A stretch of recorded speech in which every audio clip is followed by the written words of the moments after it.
Thanks for checking out the weekly sermon from Church of the Resurrection. We pray that God will use this message to speak to you and help you grow in your faith journey. We'd like to invite you to join us next week at one of our services, whether in live worship online at core.org/live or in person at one of our locations in the Kansas City area. Church of the Resurrection is one church in multiple locations. To learn more about our service times and ministries, please visit core.org. We hope you enjoy this message. As we continue in worship, I invite you to hear these words of scripture. Our passage today comes from 1 Chronicles chapter 29. Then King David said to the whole assembly, I have dedicated my own private treasure of gold and silver to my God's temple. Who else then will volunteer, dedicating themselves to the Lord today? Then the leaders of ancestral houses made their free will offerings. The people rejoiced at this response because they had presented their offerings to the Lord so willingly and wholeheartedly. King David also rejoiced greatly. Lord our God, all this abundance that we have provided to build you a temple for your holy name comes from your hand and belongs to you. Now I have seen your people who are present here offering freely and joyously to you. Then David said to the whole assembly, Bless the Lord your God. And all the assembly blessed the Lord, the God of their ancestors, and bowed their heads and prostrated themselves before the Lord and the king. On the next day, they offered sacrifices, and they ate and drank before the Lord on that day with great joy. May God add a blessing to the reading, hearing, and understanding of Scripture.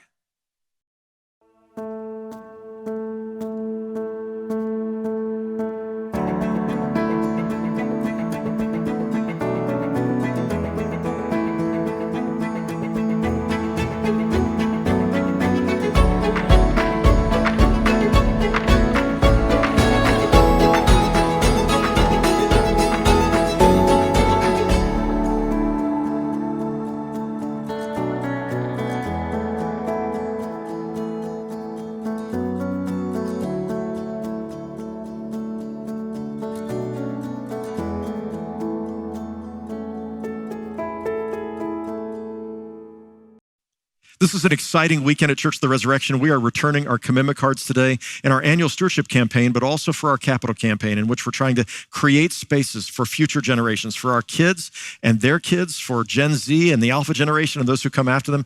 And it's just an exciting day. By the time we get to the end of the service, we'll bring forward our commitment cards in our physical locations, and online we're going to be inviting you to join us as well. But I want to begin by talking about King David. So King David was the greatest king Israel ever knew. Just a little bit of a reminder about his story. He was the 7th or 8th son of Jesse, depending on which book of the Bible you're reading. 7th or 8th son of Jesse. He was a shepherd boy, grew up in Bethlehem, small village. He took care of the sheep. And at one point, Samuel came to Jesse and said, one of your boys is going to become the next king of Israel. Nobody would have picked David. No one would have picked David. He was one who played instruments. He enjoyed playing what was an ancient version of a harp. He enjoyed writing poetry. He wrote psalms. You know that 73 of the 150 psalms in the Bible are attributed to King David. He was handy with a slingshot. So at one point when the Israelites were confronting the Philistines and the giant Goliath, dared the Israelites, said, if one of you is courageous enough to fight me, if you win, we'll become your slaves. But if I win, you'll become our slaves. And everybody was terrified. And David goes out there, little shepherd boy, and he takes a slingshot and he just crushes Goliath with a shot right in his forehead and then destroys the giant, and the Philistines go fleeing. This is David. David grows up to become a man that becomes the king of Israel. He is a courageous warrior. He is a bit of a womanizer. He is a man who is morally conflicted at times. He often does what's right in the sight of the Lord, and God says that he considers him a man after his own heart. And at the same time, in one terrible incident, he violates probably 5 of the 10 commandments in one fell swoop. It's horrible. And so he struggles, and yet God forgives him and gives him a new beginning. And to this day in Israel, the state of Israel, the symbol of Israel is the Star of David. 3,000 years after he lived, the people still remember David. Hotels named after him, streets named after him, how important he was as the shepherd and king of Israel. Well, in today's story, we're going to come to the end of David's life. So in 1 Chronicles chapters 22 through 29, we find the very end of David's life. And David is concerned about passing on his faith to his son and to future generations. And he's very interested in building the temple, a temple for God. So they'd only had the tent of meeting. It had been around from the time of Moses. It was tattered. And he said, now that we're settled in Jerusalem, I want us to build a temple to God, for God's name. And when people come over the hills that surround Jerusalem, they're going to see that temple before they see anything else. It'll be a place for people to come and worship. It'll be a place where generations hear about God, know God. And he was right, because that temple, which was built after he died in the year 957 BC, remained standing until the year 586 BC. From 957 BC to 586 BC, the temple stood that he had prepared for. Now, David was told by God, you can't build the temple yourself because you have too much blood on your hands, but your son will build the temple. So David, as he's nearing death, he has the architects drop the plans.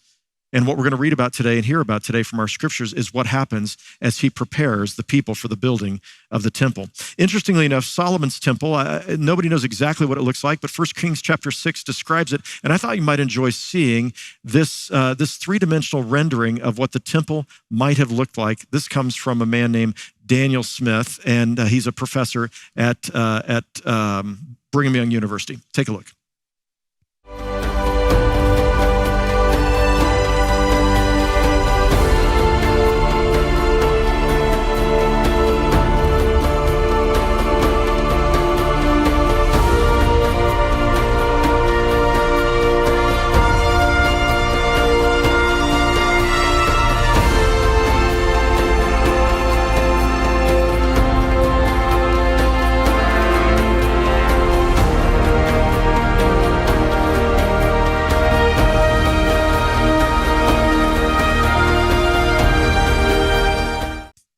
Now, it's fascinating that 1 Chronicles, when David is describing, the temple that he wants to build, doesn't give any of that information about what the temple looks like. That's going to appear in 2 Chronicles and 1 Kings chapter 6, because the point of the stories that we're looking at today from 1 Chronicles 22 to 29 is not about what the temple looked like. It was about what was going on in David's heart.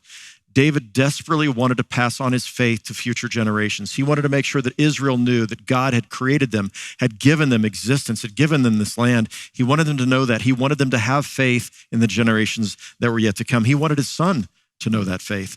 And so if you turn to 1 Chronicles chapter 28, verse 9, we read these words, Solomon, my son, acknowledge your father's God and serve him with enthusiastic devotion, because the Lord searches every mind and understands the motive behind every thought. If you seek him, I love this, if you seek him, he will be found by you. But if you abandon him, he will reject you forever. You hear the urgency in David's voice, and I'm guessing many of you understand what this feels like. You want your children to know faith. If you're a person of faith, you want your children, if you have children, you want your grandchildren or your nieces or nephews, you want them to know faith. You want future generations to know faith. Even if you don't have kids, there's a deep desire that we pass on this faith to future generations. In fact, this entire month, that's been the theme, is how are we passing on the faith to generations yet to be born? And the buildings that we hope to build or renovate are all about, in the playgrounds, all of this are all about creating spaces for future generations. All right, so then David stands before the people of God, the Israelites, and he's standing there in Jerusalem on the place where the temple is going to be built. And he says, God has given this vision to me. I'm giving it to my son. I'm giving you the architectural renderings and the architect's plans. I'm now going to give you the resources, or at least part of them, to build the temple. And so this is what we read in chapter 29, verse 3. David says in front of all the people, I have dedicated my own private treasure of gold and silver to my God's temple. And if you read in 1 Chronicles 29, it's a massive amount of money. It's a huge sum of resources that he's committing from what he has, passing it or giving it to the temple and the priests to build this temple, and to his son to build the temple. And then after he's made his declaration of what he's doing, this is what happens next. He says, who else then will volunteer dedicating themselves to the Lord today? And he says, I've done my part. Now how about the rest of you? And immediately we find that the leaders of the ancestral houses made their free will offerings, 29 verse 6. And so the people see what their king has done, and the leaders of the people, they begin to give, and they give generously. And the rest of the people see what's happening. And then we read the people rejoiced at this response because they had presented their offerings to the Lord so willingly and wholeheartedly. King David also rejoiced greatly. I want to pause there for just a moment and recognize that as they were making sacrifices, what they felt was joy. There is joy in sacrifice. There is joy in generosity. That is just a fact. And when people see that, they feel joy when they see other people being generous. And presumably the rest of the people began to give generously because they saw their leaders and their king giving generously. So you get to chapter 29, verse 17, and David says to God, I have seen your people who are present here offering freely and joyously to you. 3 times in this short passage, we find joy. There is joy in generosity.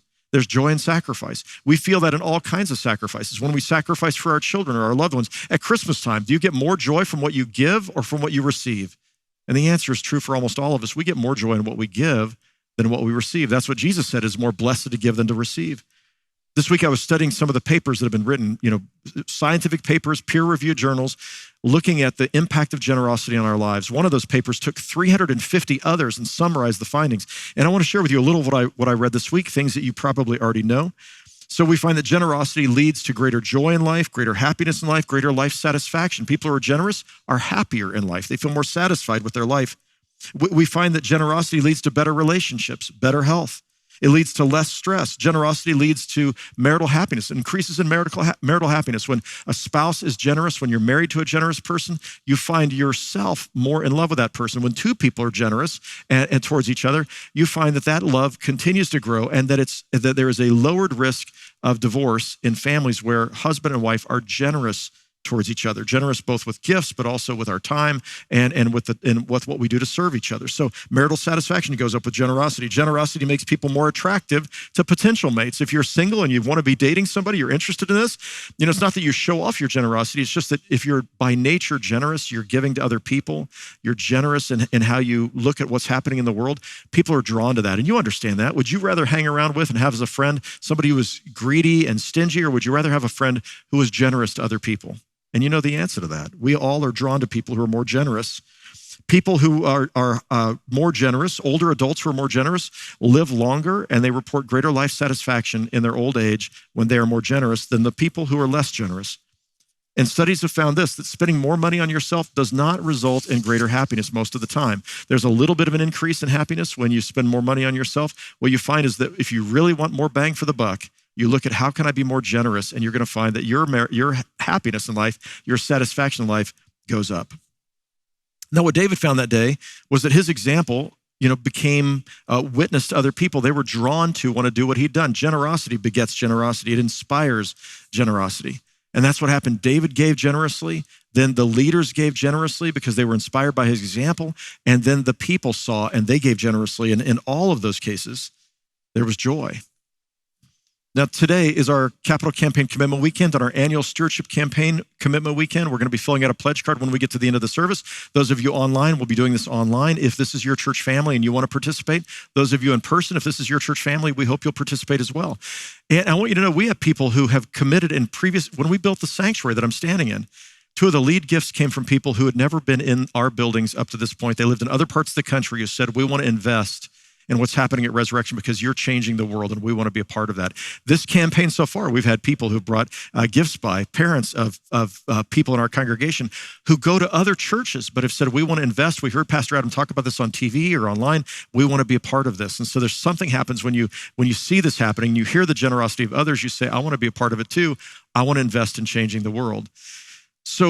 But it's also possible for us to kind of watch and see what's happening and go, well, you know what? I don't have any kids. I don't have any teenagers. It's not for me. Or I don't really care about the chapel, or I don't care about these things, or I may not even think it's a good idea. And so it's easy for us sometimes to, look, and especially when money's involved, it's easy for us to say, yeah, I don't really want to be a part of that. And I understand that. I feel that sometimes too in my own life. And so it's easy for that to happen. I just want to encourage you, don't miss out. Don't miss out on the blessing of being a part of creating spaces and then watching what happens as a result of your investment. So I remember years ago, a pastor who I really looked up to, Jim Buskirk, he was pastor at First United Methodist Church of Tulsa.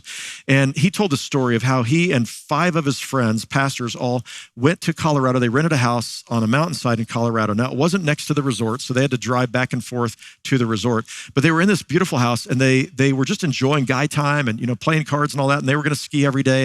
And when they woke up the first morning, they looked out, and there had been this beautiful snowfall, fresh powder. It was 6-7 inches of fresh powder. And there were no ski slopes near where they were at, but you could look up the mountain and you could imagine skiing down the mountain. And so on the mountain, they're looking at this, and one of the guys says, hey, what if we actually hike up this mountain? And we can carry our skis and our poles on one shoulder, and we can carry our ski boots on the other, and we'll hike up in our hiking boots, and we'll hike up as far as we can, and we can ski down in a place where nobody's been skiing. And on that fresh powder, wouldn't that be awesome? And several of the guys said, yeah, that sounds awesome. Let's do that. And Jim Buskirk said, I spoke up and I said, that's the dumbest thing I've ever heard. Why in the world would we hike up the mountain when we can drive our car down to the resort and ski up like everybody else? We can take the lifts up and ski down like everybody else. Yeah, but this is fresh powder, and this is a place where people don't get to ski, and it's right out our window, and let's just do it. And finally, 4 of the guys said, well, we're going to do it. Jim, you don't have to do it. And one of the other guys says, yeah, I'm not going with you guys. You guys are idiots.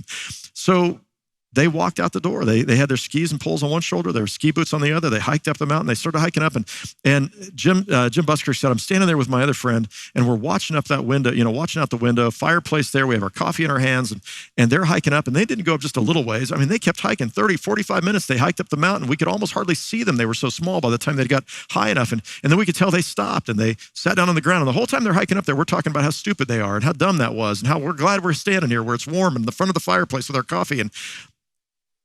And then he said, they put on their skis and they put their hiking boots over their shoulder, and they began to ski down the mountain. We could see them, swooshing back and forth, and the powder flying behind them. And they're skiing for what seemed like an eternity as they're coming down the mountain. And then we could hear them as they got closer. And I mean, they're shouting and yelling as they're coming in. They're whooping and hollering. And finally, they came in the house. They planted their skis out front. And they came inside the house. And they're like, guys, you missed it. That was the best part. That was the best skiing we've ever done. It was the coolest thing. And they couldn't stop talking about how awesome it was to hike up the mountain and ski down. And Jim said, my buddy and I, all we could do was sit there in silence, wishing that we had actually hiked up the mountain with them. There's things that happen in life, and we make excuses for why we won't participate, why we won't, can't be a part of it, whether it's something like hiking up the mountain or participating in a capital campaign. And then let me just tell you what's going to happen. So the building plans at all of our locations will get approved after the capital campaign by the cities, and that'll be in January or February. And then somewhere in March or April, somewhere in that time frame, we're going to have a groundbreaking in some of the locations where we're going to, get the shovels out, and we're going to celebrate after church and break ground. And others, we're going to go in and we're going to tear down sheetrock, and maybe we'll all have take a chance at pulling out a little sheetrock. We're going to renovate some space, and so that's going to happen. And then we're going to pray over those spaces. And then there's going to come the day where we're going to go in and we sign our names on the walls, in the new buildings. This is what we do at Resurrection. We sign our names and we write our prayers and blessings, and anybody can do it. But the people who gave something to that are going to feel differently about this. Like I helped make this possible. And, so we write our prayers and we seal them up in the walls, and they're there forever. And then there's going to come the day where it's almost finished, and we go in and we pray and we see it where it's nearly done. And then finally it's ready, and there's a ribbon, and we cut the ribbon, and we go in and we dedicate the spaces, and we anoint them with oil, and we give them to God. And then pretty soon you start watching what's happening in those spaces. And when all of this happens, when you're a part of the folks who made it possible, you look at it differently. Like you go, I got to be a part of that. I got to create that space. I invested in that space. And I want everybody to celebrate, whether you invested in it or not. I mean, it's okay if you can't afford to help in any way, but for most of us, we could do something. Maybe it's giving up a cup of coffee every week or something, but we can do something. And for many of us, we can do a lot more than that. I just want to encourage you to consider being a part of it, not missing out on the joy. We're going to make it no matter what, but at least I hope and pray. We do need you, but I want to encourage you, don't miss out on the joy of being a part of making one of these projects, or these projects happen at one or the other of our locations. If you're online, we want you to look at the location that you most feel connected to, or you're closest to, or you're most likely to go to if you're here in Kansas City. And if you live outside of Kansas City and you say, I'm never going to be there and I'm not really interested in doing this, we're going to be doing something in November for those of you who might want to help us in this campaign, reaching people in other cities and expanding our online reach. You can sign up for that at core.org/next today. You'll see there's a place to say, I'm interested in the online campaign. I'd like for you to notice that. But I don't want you to miss out. In 1 Chronicles 29, we read these words. David says, who am I? This is after he looks at everything that happened. He prays and he says, who am I and who are my people that we should be able to offer so willingly? Because you see, they gave so generously that they could build the temple. They gave enough to build the temple. Who am I and who are my people that we should be able to give so willingly? Since everything comes from you, we have given you that which comes from your own hand. And in the end, that's what we recognize when it comes to generosity and our giving, is that we're returning to God a portion of what God has blessed us with. And when we do that, it's a way of blessing God and investing in God's work. And that's what we're going to do today. All right, so I want to end with this idea of passing on our faith from generation to generation. That's what 1 Chronicles 22 through 29 was really all about. And all of these projects we talked about were ways of trying to do that. And I wanted you to have a chance to hear from one of our members who was here from the very beginning. So Jack and Martha Highfill were, Martha was there on the very first Sunday that Resurrection started, the first Sunday in October, 1990. Again, I was 26 years old by that time. Jack and Martha came the first week. She told Jack, you got to come with me the next week. And Jack and Martha became stalwarts. If you think about the idea of a pillar in a congregation, they became those. It wasn't that they were extravagantly wealthy. They were just solid people who gave their time and their talent and their resources. They tithed their entire life. They'd always given their first 10% to God. And that was really important. They gave not just their money, but they gave their time. And anyway, Jack was a part of the first building committee to build our very first building, the Wesley Covenant Chapel. And as he came to know what we were doing here, he said, I want to be a part of this again. He and Martha contributed to every capital campaign. Martha passed away earlier this year after a long battle with dementia. And I love these two people, and they've been a pivotal part of what's made everything else here possible. And I want you to have a chance to hear from Jack as he talks about his faith. Take a listen. If you were to tell them who Jesus is to you, what would you say? He's my Savior. He's the one that I turn to when I go to God every day in prayer. He's there for me, and He answers those prayers. I just like serving any way I can. And for how many years that Martha needed my help, I couldn't do that, and I'm now trying to get back into that service. I would say each one of the building committees was a very high point for me. All the videos that are shown, I'm out there with a shovel full of dirt, and I love serving on the staff parish. One of the reasons that Martha and I ended up coming here, not only a preacher, but when we come, we saw children. Little kids running around and screaming in McGilley Chapel. In the church that we left, there was no kids there. And I think it's vital to keep a church alive, because I've watched church die. To keep a church alive, you've got to have a youth program. And this generations to generations is what we're going to strive to do and will do through that campaign. Looking over my life, the 34 years at Church of the Resurrection have meant everything to me. Martha and I have, been here. She's been very active, or was very active, and it's meant everything to me. Well, I want to see Resurrection continue to be the church that people around the United States and maybe around the world look up to. And he was building a facility that would bring in young people, teenagers, and keep this church young and vital. What Jack described is happening at all of our locations. And part of what I appreciated when Jack was telling me the story was remembering, I'd forgotten, that he'd been in a church where there were no more children. And what drew him here was seeing children. And what he wants to do is make sure that there are children and teenagers here for years and years to come. I love that man. And I'm so grateful for him.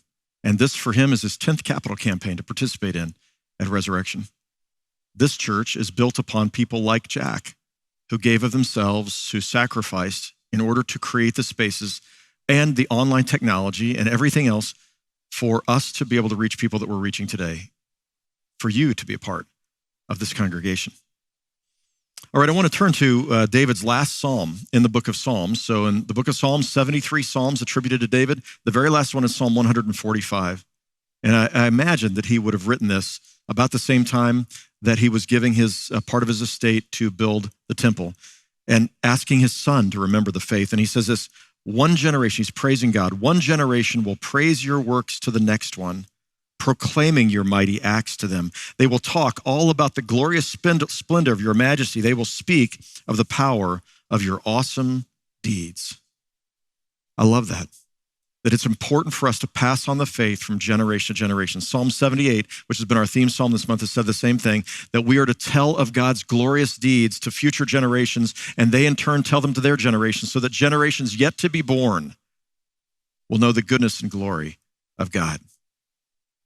All right, 16 years ago, so 16 years ago today, It was our 17th anniversary. It wasn't any particularly big anniversary, but 17 years. So from 1990 to 2007, it was the first weekend in October. And on that weekend, I preached a sermon inviting people to pass on the faith to future generations, just like I'm talking about today. It was kind of surprising. It wasn't a capital campaign. It was just, we have to be willing to share our faith with future generations. And on that weekend, one of our founding members, another of our founding members was there. I'm sure Jack and Martha were there, but Joyce Requena. And I mentioned her a couple of months ago because she passed away. She was, again, one of those founding members. She had 3 small children with her. You see her picture here, and this one, a couple of pictures there. And that was Joyce and her family. She's a single mom who started coming to our church when we first began. And on that Sunday, 17 years later, those little girls were now, 2 of them were in college, and one of them was, I think, in high school. I don't remember exactly, but they were all, actually, I think they were all in college or out of college. And on that Sunday, I said, I'd like for you to go home. So this is my assignment for you today. The same assignment. I said, I'd like for you to go home. I'd like you to write a note, to write your testimony. I'd like for you to write down a letter for your children, or your grandchildren, or your nieces, or your nephews, or your friends who survive you. I want you to write down a note to them, and I want you to tell them what your faith means to you. I want you to tell them what your church means to you. Describe that for them. And then give them a copy if you want to, but keep a copy of it with your will.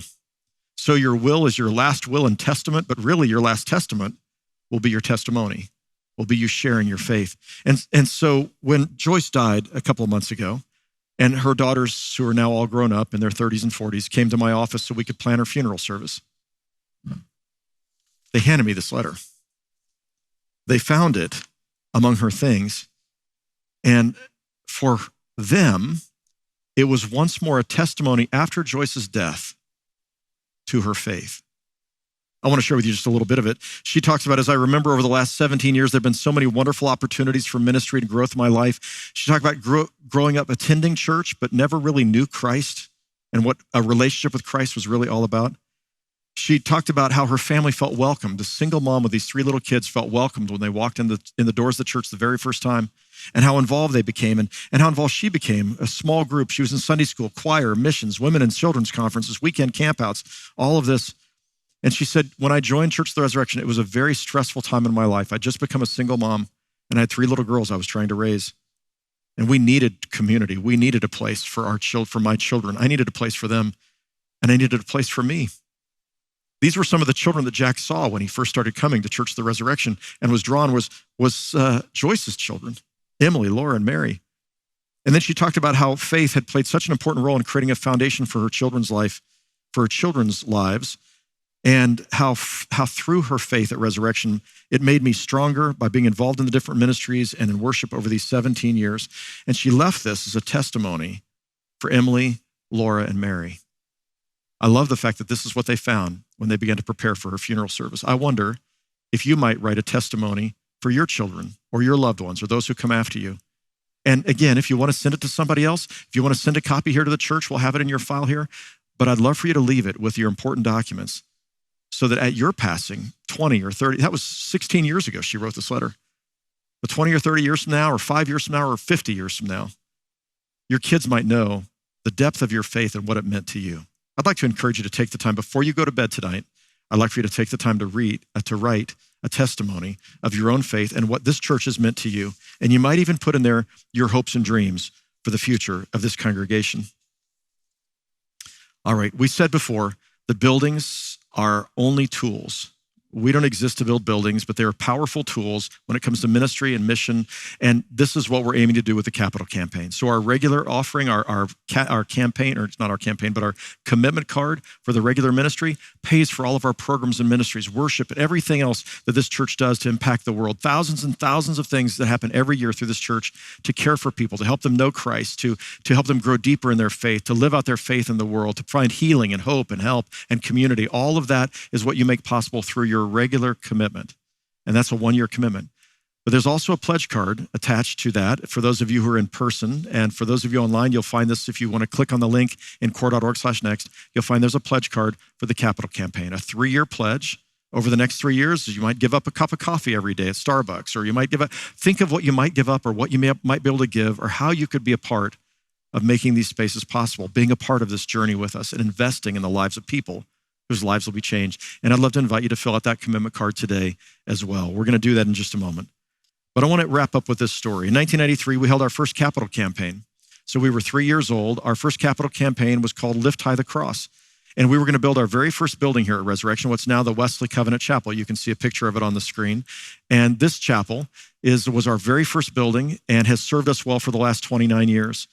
I thought about all the sacrifices people made to build that building, and then the thousands and thousands of people whose lives have been impacted inside that building. And it was our sanctuary for 4 years, then it became a narthex for 6 years, then it became a temporary chapel for the next 19 years, and now it's getting ready to turn into a counseling center here at Resurrection and our pastoral care department and a small chapel and the main entryway and welcome center into Building C. You can see it in this rendering here.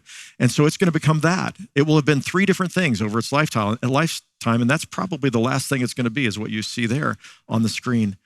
But I remember when we went to build this in 1993, Lift High the Cross campaign, and one of the members of the building committee was Julie Robinson. Now, Julie, when I first met her, was a trial attorney and had a very specific role in the courts. And then she was appointed she was nominated by President George Bush for the district court in Kansas. And she has been, she's had an illustrious career in law, but she was a part of the building committee at the time. And we interviewed her to say, why is this important, this giving to this first building? And she's on the building committee once more today. And she is also making a commitment to this campaign. And I just thought you might enjoy hearing a bit of her story. Take a listen.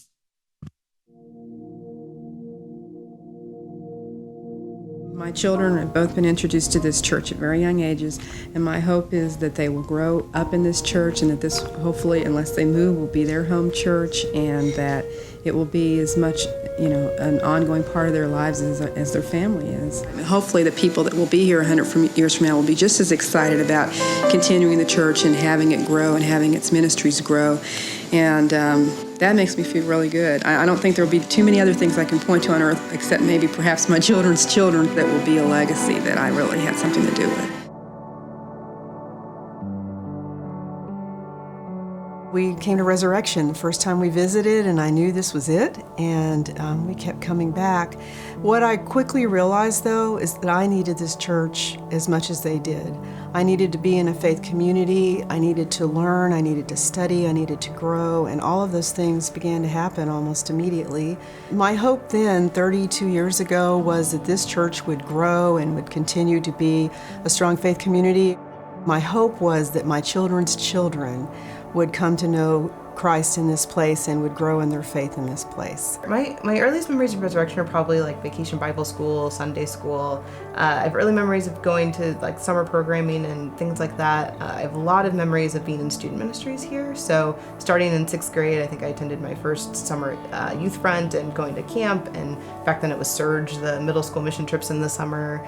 And then going on into high school mission trips, and then as a high schooler volunteering with middle school programming. And so from there, I left and went to college, but then came back a few years after college and started attending Resurrection downtown. And it was during my time there that I met my now husband. And then after we got married in 2020 here at Wesley Chapel, we moved a bit closer to the Leawood location, and so we've now been involved here. And when we got married, I said there were some like key things I wanted us to do as a married couple. I said I want us to be in a small group, I want us to volunteer more, and then I want us to just be overall more involved in the church. And so those have been things that we've done. It's just been kind of this like full circle of growing up here at Leawood, leaving, going to another location, and now coming back, and I feel like giving back to the areas that I used to participate in. Our purpose is not just what happens here today, but it's what happens in the future. And so, for me, everything that I learned as I was growing up here has applied to my life, and now I continue to learn here every day, and I try to live my life the way that we live here at Resurrection. Of it's not about us, it's bigger than us.